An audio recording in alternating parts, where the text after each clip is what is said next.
안녕하세요. 처음으로 이곳에 사연을 쓰게 된 금쪽 같은 아들 하나에 옥 같은 딸 하나를 두고 있는 40대 여성입니다. 저는 지금 작은 인터넷 쇼핑몰을 운영하고 있어요. 큰 사업체는 아니더라도 그래도 꽤 매출이 괜찮습니다.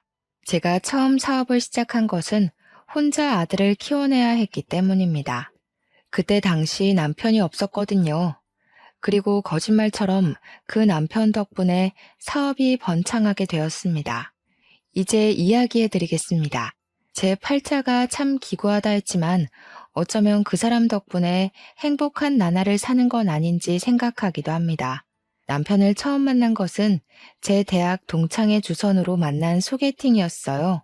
둘은 같은 직장 선후배 사이였거든요. 처음에는 연애보단 제 취미에 관심이 많았기에 몇 번이나 소개팅을 거절했었습니다. 30살이 넘은 나이였지만 결혼에 대한 생각이 없었습니다. 그런데 우연히 제 사진을 본 남편이 친구에게 끈질기게도 소개팅을 소개해 주라고 졸랐답니다. 저는 그냥 나와서 차 한 잔, 밥 한 번 이렇게 말하는 친구의 요구를 거절할 수가 없었습니다. 정말 소개팅에 의욕이 없었지만 친구의 면도 있고 화장도 예쁘게 하고 치마도 예쁘게 차려입고 소개팅 장소에 나가게 되었죠. 그도 정말 만반의 준비를 하고 나왔는지 세미정장에 머리까지 야무지게 넘겨 세팅을 하고 왔더라고요. 신사 중에 신사 이미지를 풍기는 게 우습기도 하고 카페에서 격식을 차려 앉은 그가 호감이 가기까지 했어요. 그리고 가끔 던지는 유머가 정말 센스가 넘쳤죠. 여자는 길을 건널 때 안쪽에, 여자는 차가운 곳에 앉으면 안 된다고 손수건에, 정말 시대에 맞지 않는 그의 젠틀해도 저는 마음에 들었나 봅니다. 그래서 그가 애프터 신청을 하자 냉큼 받아들였습니다. 귀가 찢어져라 웃어대던 그는 다음 데이트 코스를 벌써 쪄놨다며 기대하라고 하더라고요. 사실 오래 만날 거란 기대 없이 나간 자리였고 막상 나가서 보니 호감 가기도 했고 30대가 되다 보니 외롭기도 했는지 그 남자를 계속 만나게 되었습니다. 항상 데이트를 정성스럽게 준비하는 그였기에 그와 자연스럽게 만남을 가졌죠. 그러다 저는 갑작스러운 임신을 하게 되었습니다. 분명 피임을 한다고 한 것 같은데 말이죠.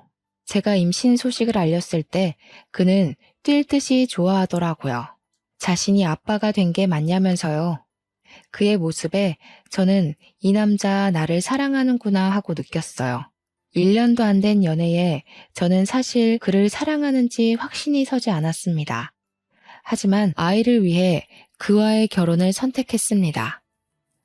뱃속에 있는 생명은 제가 책임을 져야 한다고 생각했거든요. 임신이 되면서 급하게 상견례를 하고 식장을 구하고 아파트를 구하느라 하루 종일 파김치가 될 지경이었어요. 그래도 어쩌겠어요. 아이는 생겼고 뱃속의 아이는 자랄 텐데요. 결혼을 서둘러야 했습니다. 너무 서둘러서 그럴까요? 가끔 뱃속의 아이를 원망스러울 때도 있었어요.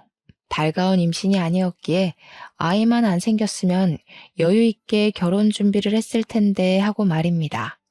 집을 계약하고 결혼식장에서 미리 예복을 입어볼 때였어요.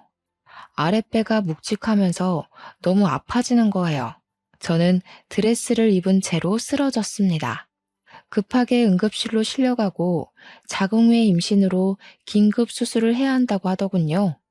자궁에 정상적으로 착상을 한 게 아니라 제 왼쪽 나팔관에 착상을 해서 자궁외 임신이 되었다고 했습니다. 조금 늦게 발견했는데 더 늦었다면 나팔관 파열로 큰일 날 뻔했다고요. 아이가 들어있는 나팔관을 어서 잘라내야 한다고 하더군요. 순간 눈물이 왈칵 흘렀습니다. 결혼 준비로 제때 산부인과에 가서 진찰을 받지 않아서 그런 건 아닌지, 제가 아이를 환영하지 않아서 생긴 일은 아닌지, 아이가 제가 원망한 걸 알아서 그렇게 된 일은 아닌지 머릿속에 별별 생각이 들더라고요. 아이는 그렇게 제 한쪽 나팔관과 함께 저와 헤어져야 했습니다.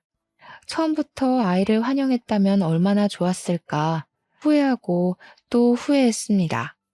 수술을 하고 정신이 드니 남편이 제 손을 꼭 잡고 괜찮다고, 아이야 결혼 후에 또 가지면 된다고 다독이더군요.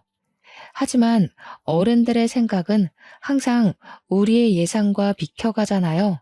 저희 역시 다르지 않더군요. 그때 병원으로 찾아온 시어머니와 시아버지는 저를 보시자마자 남편과 저에게 닥달을 하셨습니다. 아니, 뭘 어떻게 했길래 아이가 착상을 엄한 곳에 해?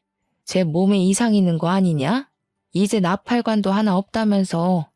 그럼 임신은 가능하긴 한 거야? 아유, 어머니 걱정하지 마세요. 나팔관 하나 잘라냈어도 나머지 하나가 있잖아요. 금방 생긴 아기니까 결혼 후에도 금방 생길 거예요. 뭘 그렇게 걱정을 하고 그러세요. 저는 둘의 대화에 꿀먹은 벙어리가 되어야 했습니다. 아이를 잃은 엄마가 왜 죄인 심정이 되어야 하는지 그제야 알겠더라고요. 아무 잘못도 없었지만 저는 그들 앞에서 죄인이 되어 있었습니다. 방금 의사 만나고 왔다. 나팔관 하나만 남으면 그만큼 임신율이 떨어진다고 하더구나. 그래가지고 정상적인 애를 낳긴 하는 거야? 문제 있는 애 낳지 말라는 법도 없잖아. 당장 이 결혼 취소해. 처음부터 애부터 달고 오는 애를 거두는 게 아니었어. 어머니, 무슨 말을 그렇게 말하세요? 그래도 제 아이 엄마입니다. 제가 사랑하는 사람이고요. 저 사람 혼자 애를 만들었어요. 저도 같이 만들었어요. 그만 좀 하세요. 저희 결혼이고 저희가 함께하길 원해서 하는 결혼입니다. 시어머니는 얼굴이 새빨개지셔서 가방으로 남편을 때리셨어요. 내가 이런 놈을 낳고 미역국을 대접으로 먹었네. 이런 등신 같은 놈을 낳아놓고 이제껏 살았어. 지 엄마는 안중에도 없고 지 옆에 내 편만 들어 아주. 시어머니는 화가 머리끝까지 화가 나셔서 시아버지와 함께 병원에서 나가셨습니다. 남편은 제 어깨를 토닥이며 미안하다고 하더군요. 남편은 손이 귀한 집의 5대 독자였습니다. 그래서 아이를 가지면서 시부모님께서 저희 결혼을 흔쾌히 받아들이셨던 것이었습니다. 그런 귀한 집의 손주이니 아쉬워서 저러시나 보다 이해하고 이해하려고 노력했어요. 남편은 병원에 있는 동안 정말 저를 지극정성으로 돌봤어요. 병원에서 출근하고 병원으로 퇴근하고 그 모습이 너무 고마웠어요. 아이를 잃었지만 전 남편을 얻었구나 생각했거든요. 그만큼 남편의 결혼 의지가 대단했고 시부모님의 반대에도 남편의 적극적인 결혼 진행으로 인해 무사히 결혼식을 올리게 되었습니다. 하지만 저의 10월드는 남편이 막아주지 못하더군요. 시어머니의 진노에 당연히 찾아올 거라고 예상은 했지만 시어머니의 임신 요구는 점점 심해지셨습니다. 전화를 하셔서 생리 주기부터 관계 빈도수까지 묻기 시작했습니다. 저는 엄청난 스트레스를 받기 시작했어요. 그리고 결혼 달수가 지날수록 시어머니의 저를 향한 비난이 시작되었습니다. 애초에 몸에 문제가 있는 애를 들이는 거 아니라고 했지? 거 봐라. 결혼한 지 반년이 다 되어가도 애가 생기니? 어디 생길 기미도 안 보이는데. 어머니, 이제 겨우 반년이에요. 이 사람 정말 노력하고 있어요. 아침부터 꼬박꼬박 보약 먹고 출근하고 집에 와서는 임신에 좋다면서 운동도 열심히 한다고요. 이런 바보 같은 게. 그랬다면 진즉 생기고도 남았겠다. 예, 새아가, 네가 말해봐라. 왜 임신 소식이 없는지 네가 이야기해봐. 저는 어깨를 움찔거리며 어머니를 쳐다보다가 고개를 내리깔았습니다. 당장 너 그 일부터 그만두고 병원부터 다녀라. 나이가 30대 중반이면 이제 노산이다. 지금 아니면 임신도 못해. 알겠니?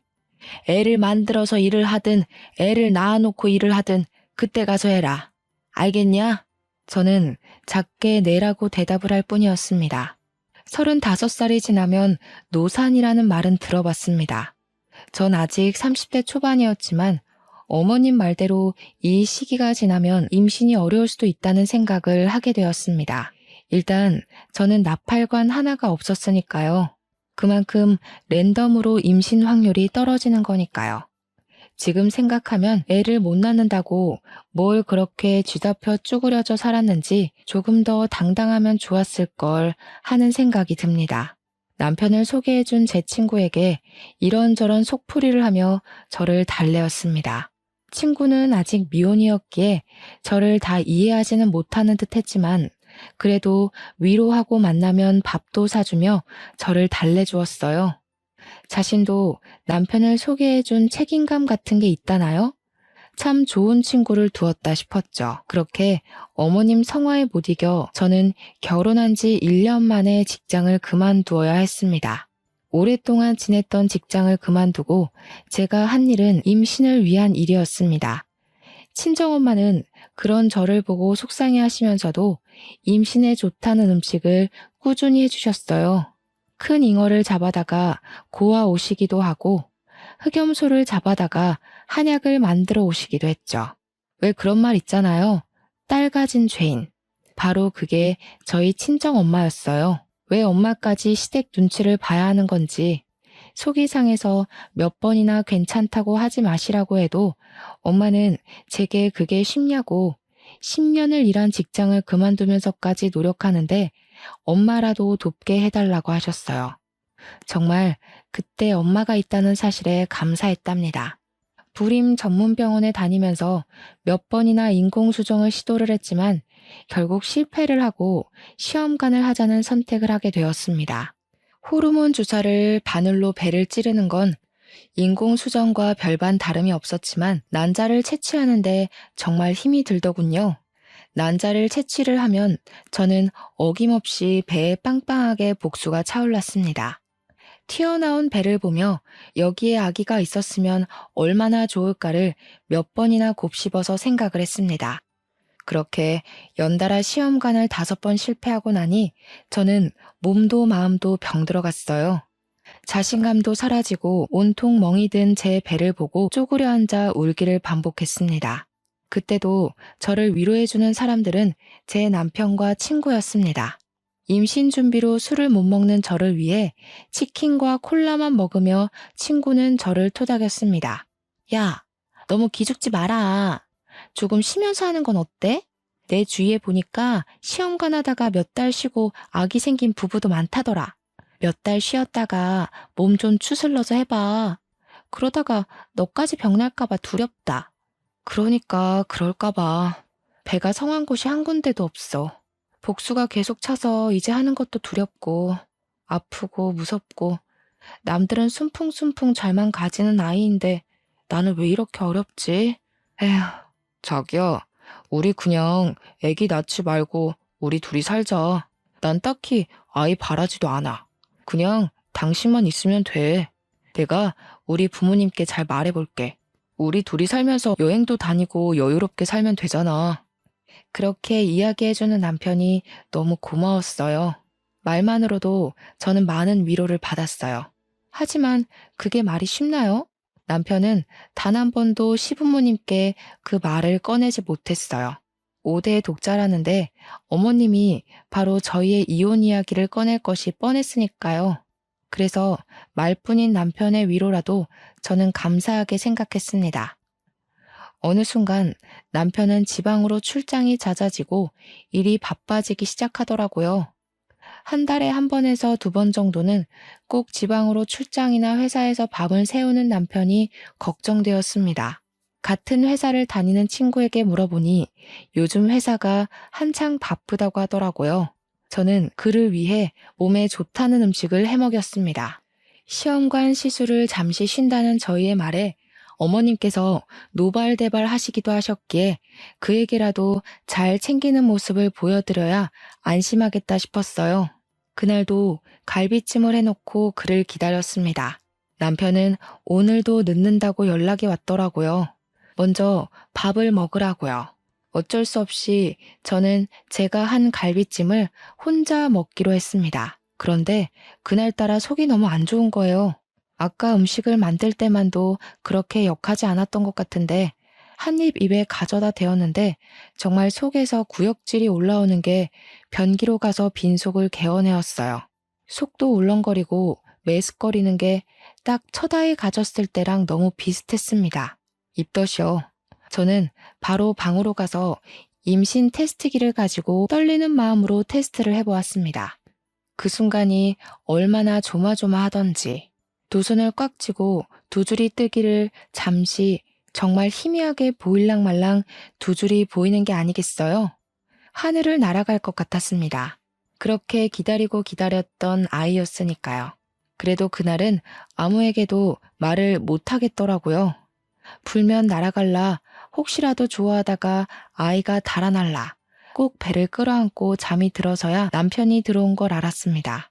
심장이 콩닥거리고 입으로는 그에게 말을 하고 싶었지만 그날은 꼭 참고 다음날 산부인과로 갔습니다. 한참을 대기를 하고 기다리고 들어가 진찰을 받았지만 아직 아기 집은 안 보이는 초기인 것 같다고 피검사를 받고 돌아가라고 하더라고요. 초기라서 안 보인다는데 피검사를 받고 돌아오는 내내 불안하고 초조했습니다. 그리고 딱 2시간 후에 산부인과로 임신 4주라는 이야기를 들었습니다. 드디어 기다리고 기다리던 아이가 찾아온 것입니다. 바로 친정엄마에게 전화를 드렸습니다. 엄마는 4주의 입덧이라니 성질머리도 급한 애인가 보다 하시며 웃으셨어요. 그리고 시댁에게는 알리지 못하고 남편을 기다렸습니다. 전화하면 기뻐할 것을 알았지만 또 전처럼 같은 실수가 되풀이되면 어쩌나 하는 불안감이 컸던 것 같아요. 남편은 그날도 밤이 늦어서야 집에 들어오더군요. 저는 남편에게 테스트기와 피검사로 4주차라는 것을 알려주었습니다. 그런데 남편의 표정이 하나도 기쁜 표정이 아닌 겁니다. 딱딱하게 굳어있는 그의 표정에는 미소가 없었습니다. 첫 아이 때와는 너무 다른 그의 표정에 저는 실망을 감출 수가 없었어요. 아이가 생긴 게 기쁘지 않냐고 물었더니 기쁘다. 딱 이 한마디 하는 겁니다. 얼마나 기다리던 아이인데 어떻게 저 한마디로 퉁치려 하는 건지 저는 도저히 이해가 되질 않았습니다. 친구에게 전화를 걸어 그가 변했다. 그 사람 혹시 바람난 거 아니냐부터 해서 온갖 푸념을 했습니다. 다음날 바로 친구가 집으로 찾아왔더라고요. 선배, 진짜 너무한 거 아니에요? 와이프가 아이를 가졌으면 들쳐안고 좋아하지 못할 망정. 좋다는 표현도 제대로 안 했다면서요? 어떻게 그래요? 나도 물론 좋지. 그런데 또 전처럼 그렇게 좋아했다가 그럴까봐 너무 걱정돼서 그렇지. 이번이 마지막인 것 같기도 하고. 마지막이라니? 무슨 말이 그래. 우리 둘째도 낳아야지. 안 그래? 아이 하나만 있으면 외롭대. 하나 더 낳아서 키우자. 그의 입에 어색한 미소가 피어났습니다. 그도 첫 아이를 잃고 저만큼 많이 힘들어했구나 하는 생각이 들었어요. 같은 부모니까요. 그를 꼭 끌어안고 이번엔 괜찮을 거라고 위로를 해주었습니다. 이번에는 절대 아이를 지켜내겠다는 결심으로 절대로 무리한 일을 하지 않았습니다. 그렇게 아이는 제대로 제 자궁에 예쁘게 안착을 잘 해주었습니다. 작게 불러오는 배가 신기해 자꾸 손으로 문질러 보고 아직 듣지 못한다는 걸 알면서 말도 걸어보았습니다. 그렇게 저는 드디어 아이가 안정기에 들어설 때였습니다. 남편이 필리핀으로 출장을 가게 되었습니다. 그의 짐을 하나 챙겨서 캐리어에 넣으면서도 서운한 마음에 입을 삐죽거렸어요. 남편은 며칠 안 걸리는 일이니 일주일 안으로 오니까 걱정하지 말라는 말을 하더군요. 저는 그를 보내기 싫었지만 출장이라니 아무 말도 못하고 그를 보내야 했습니다. 그렇게 그가 떠나고 한 3일이 지났을까요? 필리핀 현지에서 큰 태풍으로 초토화되었다고 방송이 되더라고요. 저는 걱정이 되어서 남편에게 전화를 걸었습니다. 그런데 현지가 태풍 때문인지 전화가 연결이 안 되더라고요. 마음은 초조하고 불안하기만 했습니다. 같은 회사에 다니니 친구에게 전화를 걸어보니 친구도 전화를 받지 않는 겁니다. 저는 신랑이 묵는 호텔에 전화라도 걸자는 심정으로 남편 회사로 전화를 걸었습니다. 그런데 저는 거기서 황당한 이야기를 들었습니다. 남편이 출장이 아니라 휴가를 썼다는 겁니다. 그것도 제 친구랑 둘이서요. 동시에? 같이? 친구는 저에게 휴가를 썼다는 말을 한 적도 없었습니다. 뭐 그럴 수도 있죠. 친구 사이에 휴가를 일일이 썼다고 보고하진 않잖아요? 며칠 전 친구와 전화했을 때만 해도 회사가 바빠서 아무 데도 못 간다.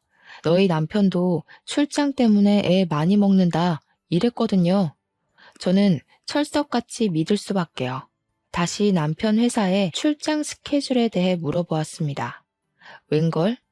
지난 1년 동안 남편에게는 출장이 없었습니다. 저는 감쪽같이 속아왔던 겁니다. 남편과 친구에게. 그리고 감이 왔습니다. 이 두 사람 나에게 숨기는 게 있다는 걸요. 그제야 남편이 왜 아이를 반기지 않았는지, 친구가 빈번하게 저에게 전화를 걸며 어디 있냐고 확인을 했는지 알게 되었습니다. 그럴 거면 처음부터 둘이 사귀지 왜 저를 소개시켜 준 걸까요? 하늘이 원망스럽고 믿었던 친구와 남편의 배신으로 세상이 무너져 내렸습니다. 그러던 중 경찰서에서 전화가 와서 남편이 실종되었다고 하더라고요. 시댁이며 친정이며 난리가 난 와중에 남편과 같이 있던 친구가 보름 만에 한국으로 돌아왔습니다. 고개를 숙이고 제 앞에 서 있는 친구에게 저는 뺨을 내리쳤습니다. 사실 그걸로도 모자랐죠. 그 당시 제 심정으로는 몸통이라도 내리치고 싶었거든요. 네가 어떻게 나한테 이럴 수가 있어? 내 남편이랑 나를 속이고 그동안 만났던 거야? 도대체 왜? 그럴 거면 차라리 이혼하라고 하지 왜 속였냐고. 처음에는 그냥 실수였어. 선배가 너무 힘들어해서 같이 술을 마시다가 같이 자게 됐는데 끊을 수가 없더라고. 그를 사랑하게 되었으니까. 어? 사랑? 그럼 그때라도 말했어야지. 너희들 사랑의 노름에 나까지 끼워놓지 말고 그냥 순순히 이혼하라고. 내가 그럼 그 사람이랑 계속 살았겠어? 아이까지 가졌는데. 그럼 이제 어쩔 셈이었는데? 유부남의 애아빠에 너는 나한테 미안하지도 않니? 그게 왜 내 아들 탓이냐? 네가 빨리빨리 애를 가졌으면 우리 아들이 그렇게 힘들어했겠니? 이야기 들어보니 그동안 얼마나 마음고생이 심했으면 남편이 밖으로 돌아. 어머니, 무슨 말씀을 그렇게 하세요? 남편이 바람난 게 저 때문이란 말 너무하시네요? 이제 아이도 가졌는데 앞으로 어떻게 하라고 그런 말을 하는 거예요? 그러니 있을 때 잘하라는 말이 왜 있는데 그렇게 떽떽거리니 우리 아들이 밖으로 놔두는 것도 무리가 아니다. 그깟 애 하나 가졌다고 유세 부리냐? 아비 잡아먹은 애를 누가 반긴다고 그렇게 얼굴 빳빳하게 들고 서 있나 몰라? 사돈, 듣자 하니까 말 좀 가려서 하세요. 여기 저희도 있는 거 안 보이세요? 그동안 저희 애한테 그런 식으로 말씀하신 거예요? 시어머니는 친정엄마를 위아래로 훑어보셨어요. 이래서 사람은 가려서 사귀라는 말도 있는데 내가 집에 사람 하나 잘못 들여서 이게 무슨 꼴이냐? 지금 내 아들은 살았는지 죽었는지도 모를 판에 아휴 내가 말을 말아야지. 시어머니는 획 돌아서 가버리셨어요. 아무리 아들이 사라졌다지만 시어머니의 냉정함에 혀를 내둘렀어요. 어떻게 저렇게 태연하게 계실 수가 있는 건지, 혹시 남편은 주워온 아이가 아닌지 의심까지 들 정도였어요. 저는 배를 끌어안고 울고 또 울었어요. 갑자기 남편도 사라졌는데 아이 또한 아빠가 사라졌으니까요. 제대로 사랑 한번 못 받아본 아이가 가여웠어요. 돌아온다고 해도 바로 이혼을 할 생각이었으니까요. 그래도 이렇게 손 놓고 있을 수만은 없었습니다. 아이의 아빠니 일단 찾아놓고 죽이던지 살리던지 머리를 죄다 뽑아놓든지 하자고 생각하고 여기저기 전화를 돌리면서 남편을 수소문하기 시작했어요. 도움이 될까 싶어 교포 사이트에 들어가서 태풍 현지 소식도 보기도 했는데 워낙 큰 관광지라서 누가 사라져도 모를 정도더군요. 도저히 한국에서는 찾을 방법이 없을 것 같아 제가 직접 필리핀으로 가봐야겠다고 생각했습니다. 친정에서는 홀몸으로 어디 가냐고 저를 말리시더라고요. 이제 겨우 안정기를 지났는데 위험하다고요. 저 대신 친정아버지가 필리핀에 가서 알아보신다고 필리핀으로 이사 가시고 저는 집에서 엄마와 함께 지내게 되었습니다. 그런데 황당한 건 시부모님은 남편을 찾을 생각조차 안 하는 겁니다. 손 놓고 아무것도 안 하시고 궁금해하지도 않는 겁니다. 5대 독자가 귀환해 남의 집 대를 끊어놓네 마네하며 구박하실 때는 언제고 막상 아들이 실종됐는데 찾지를 않는다는 게 이해도 안 됐지만 남은 정마저 끊어놓은 사건이 일어나게 되었어요. 친정엄마와 있는 저희 집으로 시부모님께서 찾아오셔서 남편 사망보험금 수익자를 바꿔놓으라는 겁니다. 너희 남편 사망보험금 알지? 왜 결혼할 때 너희들 보험 들었잖아. 그거 수익자 이전 좀 하자. 우리 앞으로 돌려놓으렴. 네? 지금 무슨 말씀이세요? 그거 실비랑 사망보험금 얼마 나오지도 않았어요. 그런데 갑자기 수익자는 왜 바꾸자는 거예요? 왜 너희 다른 보험도 따로 들어놓은 것도 있잖아. 그것은 왜 빼냐? 그것도 있잖아. 전 말이 꽉 막혔어요. 생각하고 있지도 않은 보험까지 들먹거리며 저를 압박하는 게 이상했어요. 일단 당사자는 살았는지 죽었는지 모르는 상태인데 말이죠. 어머니, 지금 무슨 말씀하시는지 모르겠어요. 지금 그 사람이 죽었다고 생각하시는 거예요? 아직 그 사람 머리카락 한 올이라도 나왔어요. 그런데 왜 그 사람 죽은 사람 취급하세요? 너무하다고 생각하지 않으세요? 아무리 아들한테 정이 없어도 찾는 신용이라도 하시고 보험을 이야기하세요. 그리고 보험금 나와도 우리 아이 거예요. 그러니까 다시는 보험금 이야기도 꺼내지 마세요. 아이고, 저 도끼 눈 뜬 것 좀 봐라. 내 아들 죽여놓고 나도 죽일 셈인가 보네. 내가 내 돈으로 일평생 키워놓은 자식 죽은 돈 좀 받겠다는데 그게 이렇게 취급받을 일이냐? 아무리 배운 것이 없다지만 내가 아들 키워놓고 이런 취급받으려고, 아이고, 죽은 놈만 불쌍하지. 저는 시부모님의 등을 떠밀다시피 하면서 현관문 밖으로 밀어넣었습니다. 아무리 아들이 죽으면 남이라지만 어떻게 이럴 수가 있을까요? 몇 달 동안 남편은 소식도 없는데 부모들은 아들 사망보험금에만 관심을 가지다니요. 배는 점점 불러오고 산달이 되자 친정아버지가 이제는 남편의 장례를 치르자고 하더라고요. 아이가 태어나기 전에 하자고, 태어난 후에는 아이한테 안 좋을 수도 있으니 그 전에 하자고 하셨어요. 실종 상태라서 사망신고는 안 되어도 장례를 치를 수 있다면서요. 그만 보내주자는 말에 울고 또 울었습니다. 그렇게 저희는 시체 없는 장례를 치르고 빈 유골함을 납골 땅에 봉헌했습니다. 그런데 그날에도 시댁에서는 코빼기도 안 비치더라고요. 아들은 안중에도 없고 보험금만 이야기만 하시는 게 원망스럽기까지 했어요. 장례를 치르고 나니 이제 정말 그 사람은 저의 마음속에서도 죽은 사람이 되었습니다. 그래서 보험도 정할 겸 보험사에 문의를 했습니다. 보험사에서는 실종 5년이 되면 받을 수 있다고 말하더군요. 저는 수해 피해자들은 특별 실종으로 간주되지 않느냐고 물었습니다. 그럼 1년이 지나면 사망으로 인정해준다고 들었거든요. 일단 남편은 태풍으로 실종된 상태였으니까요. 실종 당시 비슷한 사람이 발견되어서 실종 5년이 있어야 한다는 겁니다. 비슷한 사람? 이라는 말에 저는 아직 남편이 못 돌아오고 있는 것은 아닌지 의심이 들었습니다. 현지에서 발이 묶여 있을지도 모른다는 생각이 들었거든요. 하지만 적극적으로 찾는 것을 그만두었습니다. 시댁이나 남편이나 이제 돌아와도 정남이가 뚝뚝 떨어져 신경 쓰고 싶지 않았거든요. 차라리 죽으면 돈이라도 받지 하는 생각이 들었습니다. 바람 피우다가 돌아온 남편 뭐가 좋다고 반기겠어요. 저는 아이를 혼자 낳아 기르게 되었습니다.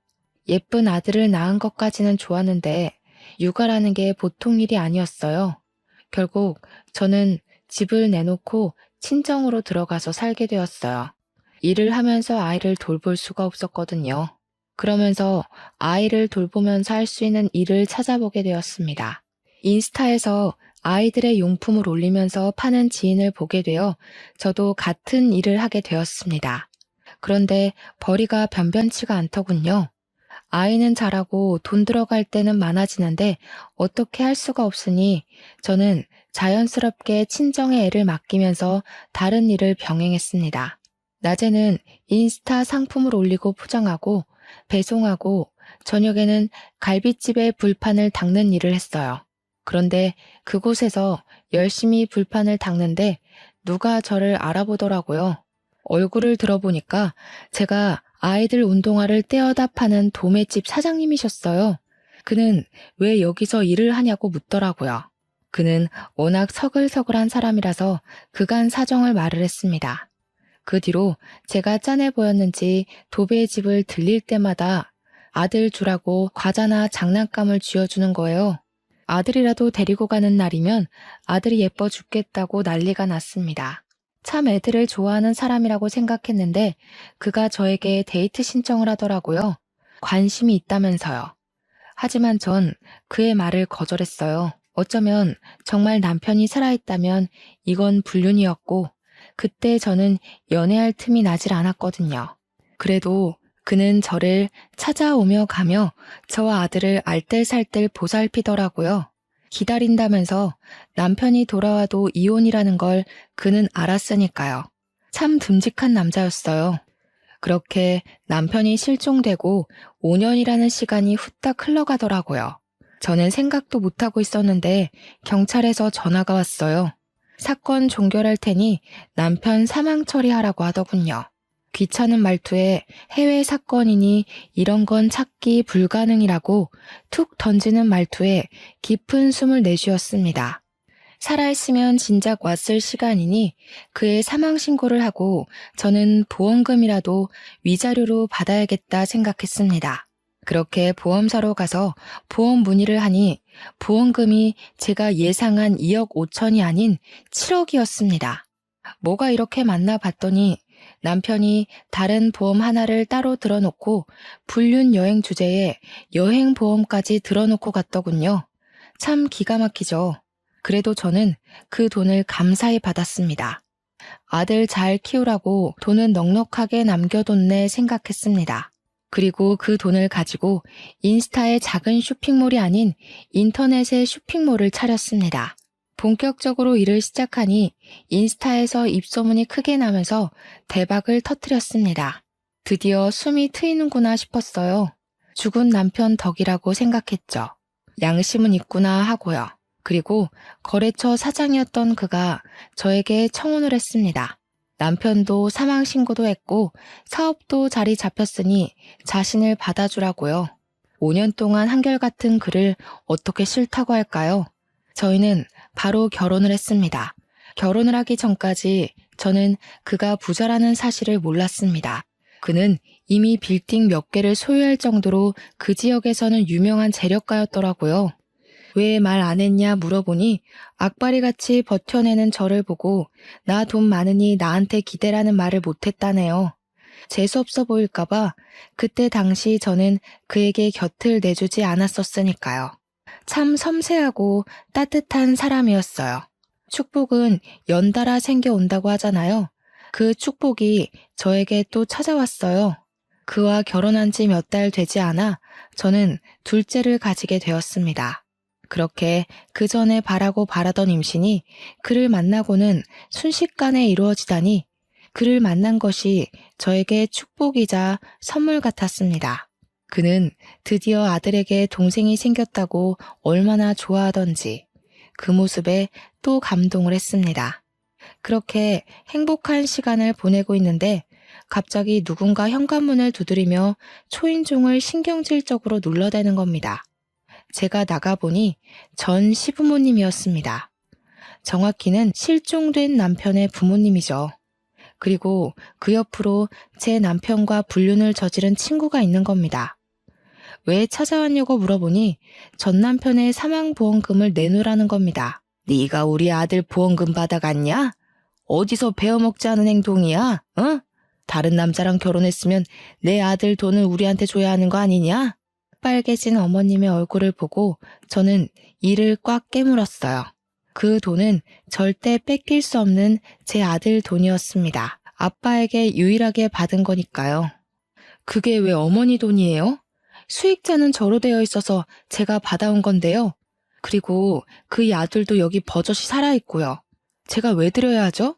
아들은 다리를 꽉 끌어안고 처음 본 친할머니, 친할아버지를 물끄러미 보더라고요. 닮은 구석이 하나도 없는데 어디서 내 아들 새끼라고 말하는 거야? 다른 남자랑 생긴 아이인지 어떻게 알겠니? 남편 사망 신고하자마자 결혼해서 살면서 뭐가 잘났다고? 돈이나 내놔. 무슨 말을 그렇게 하세요? 아무리 정이 없다고 해도 어머님 손자예요. 그리고 그 돈은 절대 못 내놔요. 바람 피우다 죽어놓고서 딸랑 그거 남겨놓았는데 제가 왜 줘요? 아들은 울음을 터뜨리고 시부모님과 제 친구는 집 안으로 들어오며 물건을 집어던지기 시작하더라고요. 저는 아들을 꼭 끌어안고 버텼습니다. 퇴근하고 돌아온 남편은 두 눈을 동그랗게 뜨며 소리를 쳤습니다. 지금 뭐하는 짓들입니까? 홀몸도 아닌 사람한테 남의 집에서 뭐하는 짓이냐고요? 당장 나가세요. 당신이 지금 제 편이야? 그새 애까지 가졌어? 정말 할 짓 다 하고 사는구나. 내 아들 죽은 돈 내놔. 7억 내놓으라고. 내 아들 죽여놓고 그 돈 가지고 집 팔자 고치고 앉아있어. 불쌍한 내 아들. 아이고, 죽은 놈만 불쌍하지. 시어머님이 바닥에 앉아서 통곡을 하지 친구는 어머니의 팔을 잡고 저를 노려보더라고요. 제가 시어머님을 그렇게 만든 것처럼요. 남편은 화가 났는지 바닥에 주저앉은 시어머님을 질질 끌고 현관까지 갔습니다. 7억이요? 드릴게요. 드리면 되죠? 당장 나가세요. 내 아들, 내 아내 옆에서 당장 꺼지고 다시는 앞에 나타나지 마세요. 그걸 왜 줘요? 우리 준서 돈이에요. 나중에 크면 줄 거예요. 준서는 내 아들이야. 저 사람들이랑 다시는 엮이게 두고 싶지 않아. 7억 드릴 테니까 계좌 부르세요.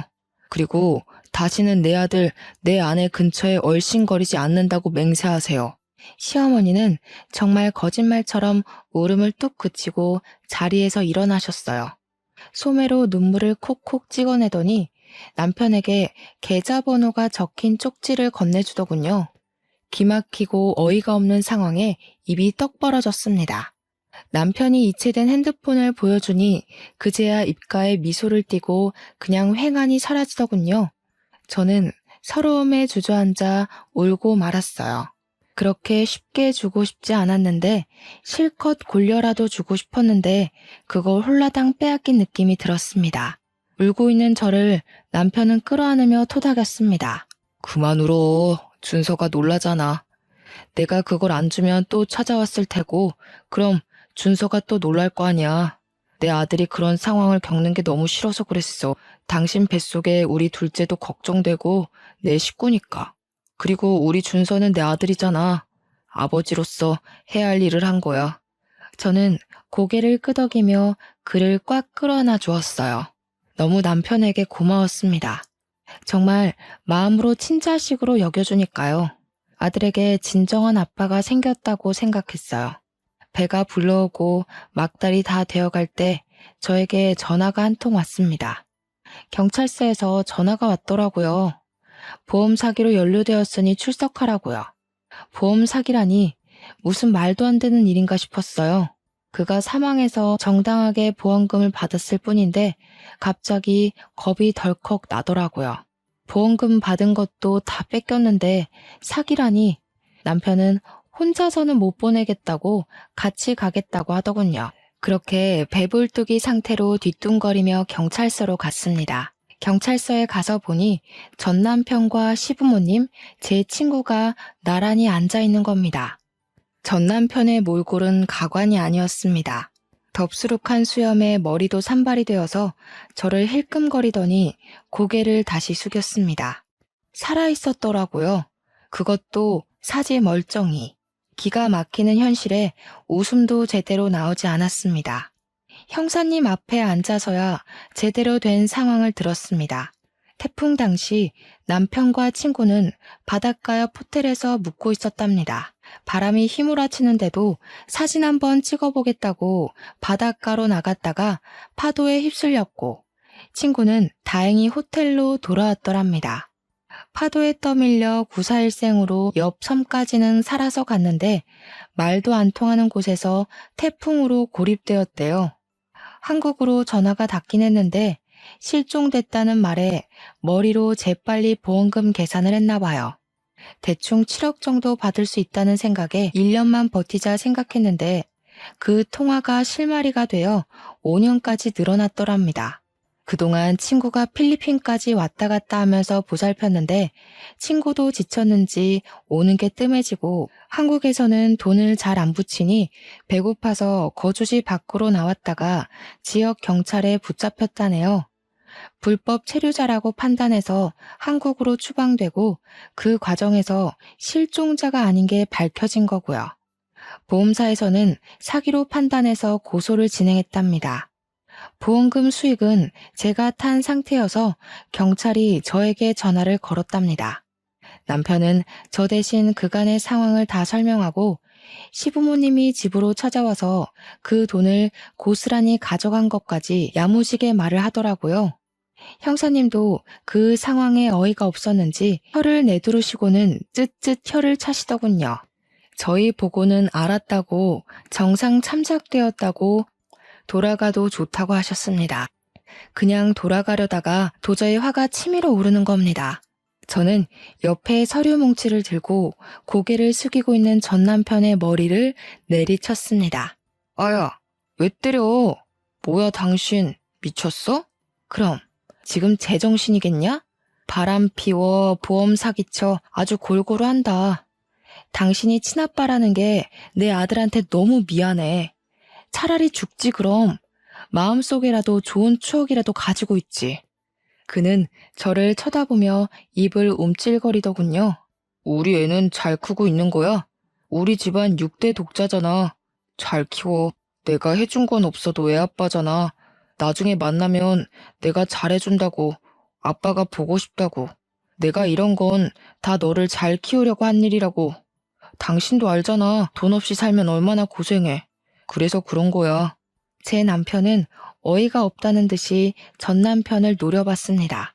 죄송합니다만 준서는 제 아들입니다. 아버지 노릇 제대로 하지도 못하고 아들 키우려고 아등바등 사는 여자한테 남은 돈마저 빼앗아 가놓고 그게 할 말입니까? 같은 남자로서 이 사람에게 부끄러워서 제가 얼굴을 다 못 들겠더군요. 준서는 법적으로 마음으로도 저를 아빠라고 생각하고 있습니다. 그동안 그렇게 키웠고요.